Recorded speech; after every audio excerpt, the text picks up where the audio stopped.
Indonesia menjadi satu-satunya negara wakil dari ASEAN yang melaju ke babak ketiga kualifikasi Piala Dunia Zona Asia.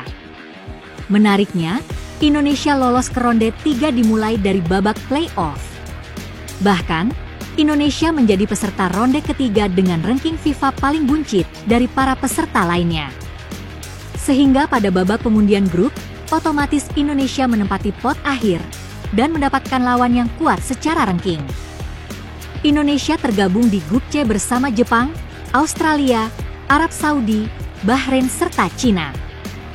Sebelumnya Indonesia diprediksi akan menjadi tim penghibur dalam grup C, karena dilihat dari kualifikasi ronde 3 sebelumnya, tim ASEAN yang pernah masuk ke ronde ketiga seperti Vietnam dan Thailand, tak mampu berbuat banyak, dan hanya menjadi bulan-bulanan tim Asia lainnya.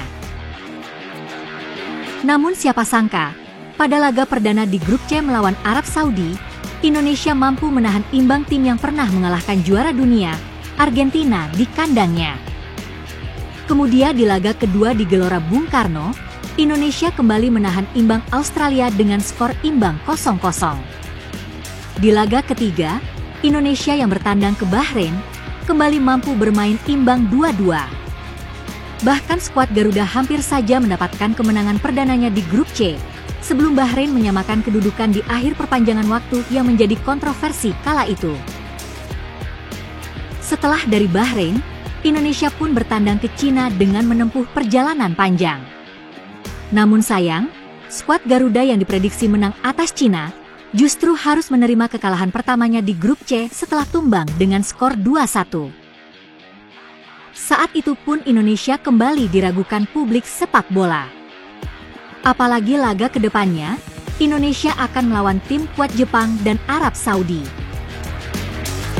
Menjamu Jepang di Gelora Bung Karno, skuad Garuda harus mengakui keunggulan tim Samurai Biru dengan skor telak 4-0. Alhasil Indonesia pun menjadi penghuni dasar klasemen grup C. Pasca kekalahan dari Jepang, 3 hari kemudian Indonesia kembali menjamu Arab Saudi di Gelora Bung Karno. Secara mengejutkan, skuad Garuda mampu mengalahkan The Green Falcon dengan 2 gol tanpa balas. Publik sepak bola tanah air pun kembali optimis dengan kemenangan perdana skuad Garuda tersebut. Bahkan timnas Garuda kini kembali ke jalur persaingan dengan menduduki posisi ketiga klasemen sementara. Dengan kemenangan ini, skuad Garuda pun kembali diperhitungkan oleh para pesaingnya, bahkan menjadi trending topik di seluruh dunia. Para pelatih tim yang tergabung di grup C pun memberikan komentar positif dan analitis mengenai performa timnas Indonesia dalam kualifikasi Piala Dunia 2026. Berikut adalah rangkuman pandangan mereka. Yang pertama ada Hajime Moriyasu, pelatih Jepang. Moriyasu menilai bahwa timnas Indonesia memiliki materi pemain berkualitas yang membuat mereka layak untuk lolos ke Piala Dunia.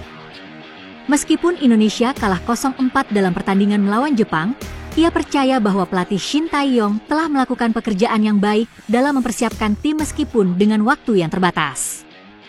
Moriyasu pun menyatakan bahwa jika federasi dan pemerintah terus berupaya meningkatkan kualitas tim, peluang Indonesia untuk lolos ke Piala Dunia di masa depan akan semakin besar. Yang kedua ada Branko Ivankovic, pelatih Cina. Ivankovic tidak terkejut dengan kemenangan Indonesia atas Arab Saudi. Ia menginginkan agar Indonesia terus menunjukkan performa baik dalam kualifikasi ini dan menekankan bahwa persaingan di grup C sangat ketat. Menurutnya, hasil dari setiap pertandingan bisa sangat tidak terduga, dan klasemen bisa berubah hingga pertandingan terakhir. Selanjutnya komentar datang dari pelatih Arab Saudi yang dikalahkan Indonesia, Hervé Renard. Renard mengakui bahwa Indonesia layak menang dan memuji kualitas permainan tim Garuda. Mereka memulai laga dengan intensitas yang bagus, dan timnya tidak bermain dengan baik, terutama di babak pertama. Mantan pelatih Australia, Graham Arnold pun memberikan komentar usai timnya ditahan imbang Indonesia. Arnold mengakui potensi dan sistem permainan timnas Indonesia sangat baik dan memuji dukungan luar biasa dari supporter Indonesia yang menciptakan atmosfer yang sangat mendukung di stadion. Yang terakhir, komentar datang dari pelatih timnas Bahrain, Dragan Talajik. Talajik mengakui bahwa timnas Indonesia bermain baik dalam pertandingan melawan Bahrain, meskipun hasil akhir adalah imbang. Ia menghargai semangat juang pemainnya dan mengakui kualitas permainan Indonesia. Itulah komentar para pelatih tim yang tergabung di dalam grup C bersama Indonesia. Dengan hal tersebut, itu artinya kini Indonesia mulai diperhitungkan oleh para negara-negara kuat Asia dan mampu bersaing memperebutkan jatah tiket Piala Dunia tahun 2026. Indonesia akan kembali berlaga dalam lanjutan kualifikasi Piala Dunia ronde ketiga, Maret tahun depan.